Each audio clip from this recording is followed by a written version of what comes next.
Siguro po yung basketball at first parang ano lang talaga siya, libangan lang. Kasi Hmm. sa neighborhood kasi namin parang makikita mo sa TV puro basketball, ta's mga naglalaro diyan sa labas puro basketball. Ta's ayun, bata pa lang din po talaga ako, mahilig na talaga ako sa bola, sa Hmm. basketball. Ta's one time 'yun parang may tryout lang sa barangay namin. Kasi ako parang nung bata mahiyain talaga po ako. 'Pag lalaro ako sa mga ka-close ko lang, ta's 'di po ako nakikipag-usap sa iba. Sa mga pinsan ko lang. Suplado talaga yan. Medyo gano'n pa rin naman siya hanggang ngayon. Gano'n pa rin naman siya hanggang Hindi, ngayon. mabait yan. Okay, Mabait okay. yan. Ta's ayun po, parang one time may summer po kasi 'yun, ta's may Hmm. tryout na, ta's inter-barangay kasi sa'min 'yun. So, 'pag bata kasi sikat ka talaga 'pag nakakasama ka sa mga lineup ng inter-barangay. Hmm. So, ako parang gusto ko mag-tryout. So, gusto ko may kasama ako kasi nahiya ako 'pag ako lang mag-isa. So, inaya ko yung lola ko kasi siya lang yung tao dun sa bahay. Ta's parang busy siya, naglalabata siya. Ta's ako parang inayakan ko talaga siya magpasama sa kanya. Kasi Ay, ilan taong ka niyan? Sorry. mga 10 years old po Okay, siguro. okay. Mahihain kasi talaga ayokong mapunta sa mga ibang lugar na ako lang mag-isa. Mm. Ta's parang may tryout doon. Ta's ako umiyak na ako doon. Ta's parang siguro naawa siguro yung lola ko. Oo. At that point, ta's ayun, sinamahan niya ako doon. Ta's nandun lang siya sa gilid. Nag-tryout lang ako. Ta's yung mata ko doon parang kakagaling lang sa Sa iyak. sa Oo. iyak. Ta's doon na po nag-start yung journey ko. Okay. So, anong school yan? Hindi pa po siya, parang public school lang po siya sa Silay City. Okay, Parang okay. Silay City Elementary School. Doon Gaano nag-start. kalayo yun sa kung saan talaga yung hometown mo? Po, parang walking distance na siya sa bahay namin. Okay, Parang okay. public school lang siya. Doon lang nag-start. Tapos parang after nun, nung high school na, parang doon ako nakita ng Bacolod, Taytong High School. Ito. Okay. Chinese school siya sa Bacolod. Tapos doon na din nag-start. Ang kwento po nun, parang una yung naghihintay-hintay lang ako sa contact kasi may coach kasi doon sa amin na taga Taytong. Tapos sinasabi niya mag-tryout ka doon, parang pinapapunta ka. Mm. Tapos nung araw na yun, parang naghihintay ako sa kanya. So doon sa basketball court namin kasi doon na kami mag-meet. Tapos hinihintay ko siyang tawag. Parang kinukulit ko siya sa message kasi ready na ako magpunta doon sa school na yun. Oo. Parang hindi daw ata tuloy. Parang next time na lang. So balik na lang ulit ako. Mm. Tapos nung umabot na sa time na magpunta na ako doon. Tapos yun na, doon na rin nag-start. Si Coach Atoy yung unang nakita sa akin. Tapos yung parang same lang din kami ni Kuya Orla na parang una 50% lang. Tapos Okay. eventually doon na nag-full scholarship na din. Tapos yun na, si Coach Tata Bilanghel yung naging coach ko doon. Parang siya yung Uncle ni SJ. yung nag-guide sa akin. Oh, okay, talaga. okay. Oh. Siya yung nag-guide sa akin doon. Tapos meron din kami doon si Coach Roger, yung Montalvo, tatay ni Kib. Okay. Tito ni Kib, Coach. Tito ni Kib. Ay, Tatay ni Kib. tatay ni Kib, Apo. Okay, okay. Tapos sila yung mga naging role model. Ay parang naging nag-guide sa akin, nagbigay ng advice. Kung anong na-experience ni Kib, ni SJ, kinukwento sa akin. Tapos yun din, namulat din ako sa kung ano talaga sa Manila. Nung time na yun, Harold, wing ka na talaga? Or... Ano po ako nun, kasi ako yung pinakamatangkad. Tapos Okay. ako lang din medyo marunong mag-dribble. Kasi yun, Chinese school kasi yun eh. So Okay. yung mga kasama ko dun, mga mayayaman din talaga. Tapos parang yung basketball sa kanila parang libangan lang din talaga eh. Okay. So yung basketball sa akin dun, seryoso kasi dun eh. Oo. So ayun po, parang all around ako dun. Pag pwede ako point guard, pwede din ako 1 to 5, ganun. Oo. Okay. So from there, paano ka napunta sa kay Coach? NU. Oo, kay Coach Gold. Una po nun, sa Milo, nakikita nila ako sa Pasarel, Milo Pasarel. Tapos NBTC, dun na nag-start. Nakita ko, nagkalaban kami ng NU sa MOA. Tapos yun, parang pinuntahan ako ni Coach Tom sa Bacolod. Kinausap ako nun. Kinausap kami ni Mama. Tom Dalawa Shua, kami. kasama namin yan sa UP. Okay. Okay. Kinausap kami na pumuntang NU. So ako wala akong idea nun sa Manila kasi alam ko lang Ateneo Lasal. At tas pinakilala sa si Coach Gold. Wala pa akong idea kung sino si Coach. School yung mga yan. Tapos, Wala pa akong idea kay Coach Gold ganyan. Pero at first parang pinapunta ako sa Ateneo. Na ako doon. Entrance exam. Tapos nakapag-ensayo na ako doon. Nakita ko na sina Dave, sina Fortsky, sina Giojo, sina Kai Soto. Nakikita ko sila doon. Nag-entrance exam ako na. Tapos bumalik lang kami doon.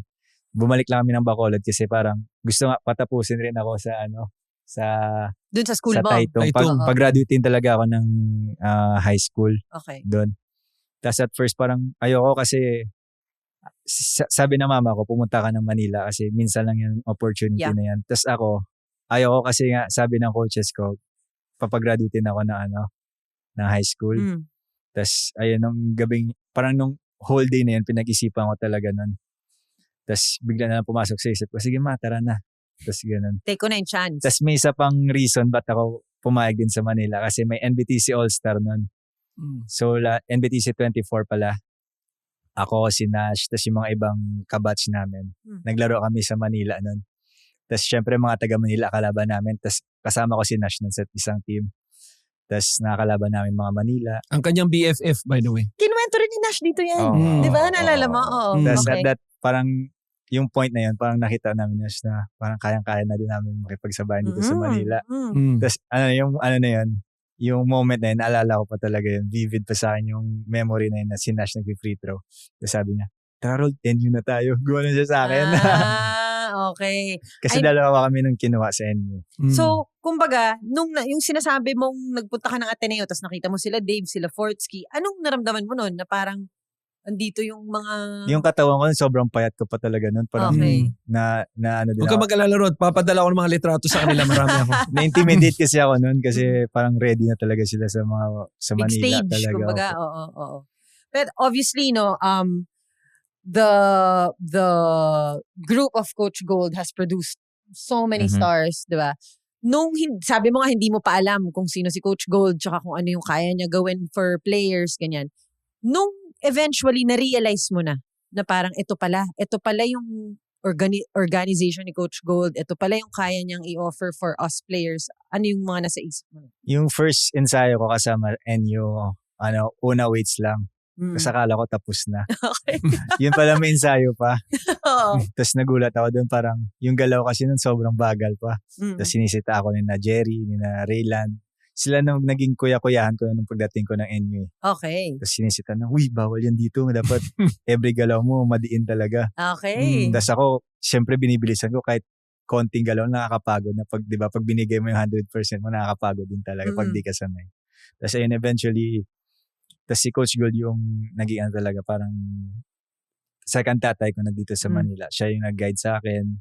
On and off the court, siya yung nagbigay ng mga advice, yung mga word of wisdom niya. Yun yung palagi kong nililive by araw-araw.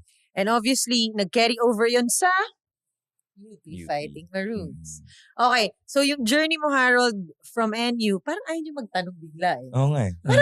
Hindi, tatanungin ko kung pang Ngiti-ngiti ilan na ako. lang eh. Kasi sabi niya, second tatay niya si Gold eh, di ba? Tatanungin ko sana pang ilan ako, parang sasabihin niya pang 8 ko. So okay na ako. Okay, so from NU, nang napunta ka ng UP, ayun na, kumbaga na-absorb mo na, nasa Manila na ako, one of the best high school basketball players na ako, kasama ko na rin yung best of the best sa high school. Yung transition mo nun, tapos bigla kang nagpunta sa UP na isa sa inaabangan mag-champion. So, ano yung thoughts mo nun, Harold, yung panahon na yun? Yung moment na yun, di ko pa kasi alam na malaline up ako nung rookie year ko. Kasi Okay. yung mga Hindi nga. kapistuhan ko nun, sina Richie, sina James Spencer, sina RC. Talaga? Sina, Okay. May. po, yung may mga pangalan talaga nung high school. Ako kasi nung high school, same lang din kami ni Kuya Wami na parang, parang third stringer lang din ba? Okay. Parang, kung, Ang babait ng mga guests natin ngayon. kung Okay, oh. De, pero yan, no, totoo rin yan. Okay, So okay. go. na nung high school kasi parang Carl Tamayo, Kevin Kiambao, Terence, Jerry. Yun yung palagi yung nababasa sa mga tas kami parang lang kami, pampahinga lang nila. Kung papasok kami, pampahinga lang nila. Tas nung college, yun na, nung rookie year ko, di ko rin in-expect. Tas parang may moment yun na kalaban namin San Beda. Sobrang pangit talaga nung pakita ko. Pa lang to, tune-up games pa lang. Tas bigla sabi ni Coach Gold sa akin, tuloy mo lang yan, Gold, malaline up ka. Sobrang pangit ng pinakita ko nun. Siyempre, sarcastic yun. Tapos after nun, grabe talaga yung trabaho ko din nun. Tapos every game, kung ano matutulong ko sa team, ginagawa ko. Tapos ayun, nakasama din ako sa lineup. So, nag-stick sa isip mo yun, yung sarcasm niya na yun. So, tingnan mo naman kung saan nadala. Challenge lang din Diba? siguro ni Coach Oo. Gold. Kung di ka pa nakasubscribe, ano pang hinihintay mo?